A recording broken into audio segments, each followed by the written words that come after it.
my name is Justin Curry. I'm a violinist. I've been playing professionally since I was 16 years old, and this is what I do for a living. Yeah. Where are you originally from? I was born in a small town called Madison, Ohio, about, I don't know, like 45 miles east of Cleveland. I always say just Cleveland because, it's Ohio, it's cow country. Right.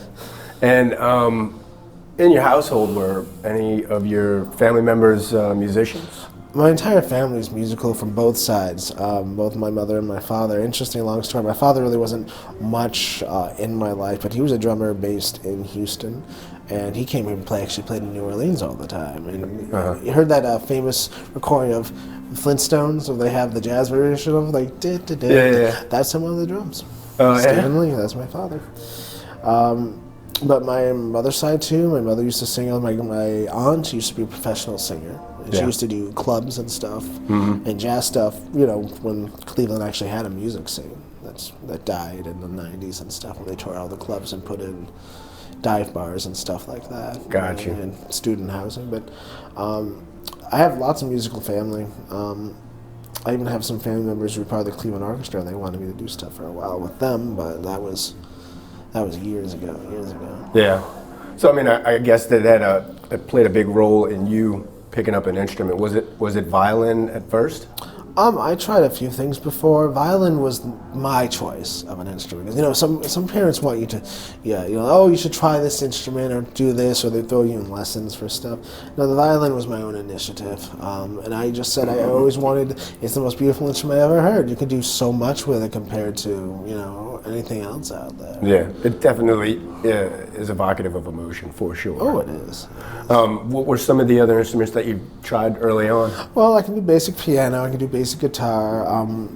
Funny enough, I was a trombonist in high school, and my teacher, because they didn't know my violin work, they didn't know at times. So one of the things I was actually playing professionally, I didn't really tell anyone in my schools. We didn't have an orchestra program.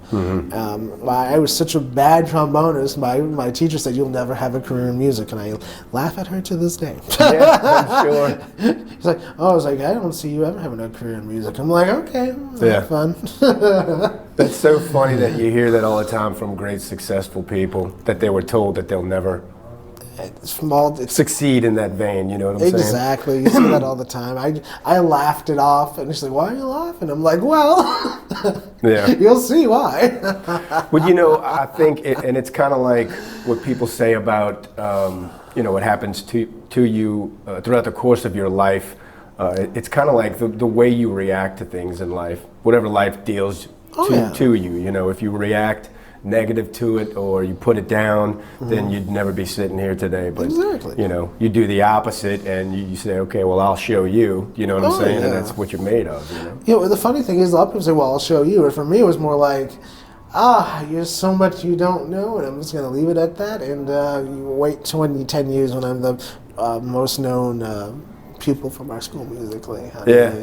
Did they have a big band? Oh yeah, we had a big band. We also had a jazz band.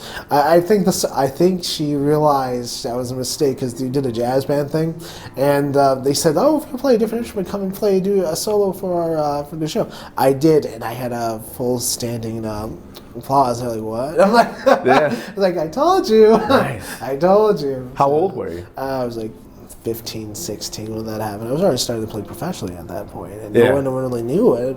Because I tried to keep that out of my school life. I was always practicing, and I had a few friends, but I mostly stuck to myself, weirdly enough, because I was concentrating on this.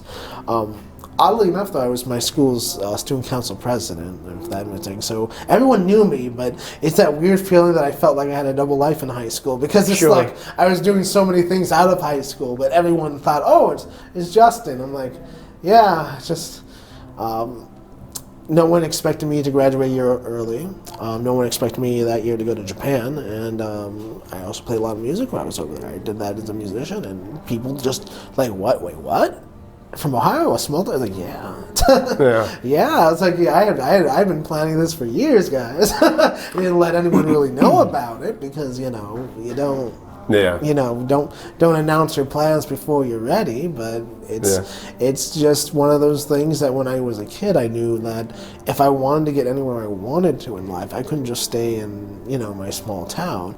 And when you grow up in a small countryside town like that, and I'm always different. I'm multiracial, a very small, isolated community where, if I still remember correctly, a few people were still dating their fourth cousins in my school. I know, right? I'm like, well, we weren't that far. That's a hint. I'm like, well, that's how close that community. Some people have been there since, you know, they moved out here off the boat and they got here and they just been in that part of the country. Their family's been there for generations, and they that's fine. I have nothing wrong with that. But if I wanted to succeed in what I wanted to do, I knew I couldn't stay. Sure. It's just Ohio has some of the best music education places and universities and academia in the world, but you really can't make money out there doing it. Gotcha. And some reason I ended up not doing any of the academia stuff. I had private tutors, so I was playing professionally before. You know, everyone's like, "Why didn't you go to conservatory?" Well, I was already playing professionally at that point. I don't think I don't need to have a degree on top of that just to prove my point. Yeah. So I still went to university and I still dabbled in the music while I was there.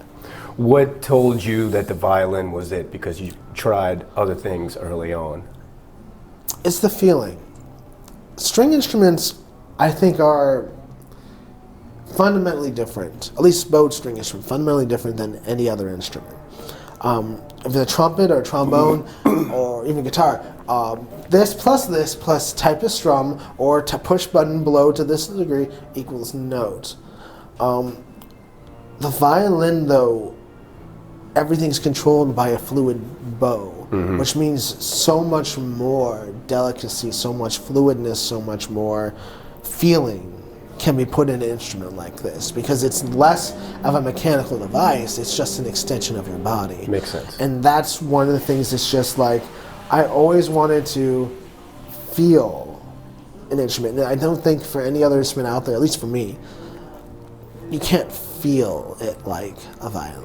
And for all the audiences wondering if the cat, because you know everyone, if you can see, I'm not sure if you can see it now, that's bebop down there, so because everyone asks about that stuff eventually. And it was an early age that it spoke to you, and you took it on. I was later than most. I'll tell you that, because most people started this when they were like 2 or 3 years old. I really didn't get serious playing the violin until I was like 13, 14.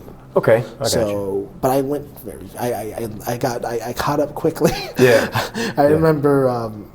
I feel terrible for this. I went to a violin shop.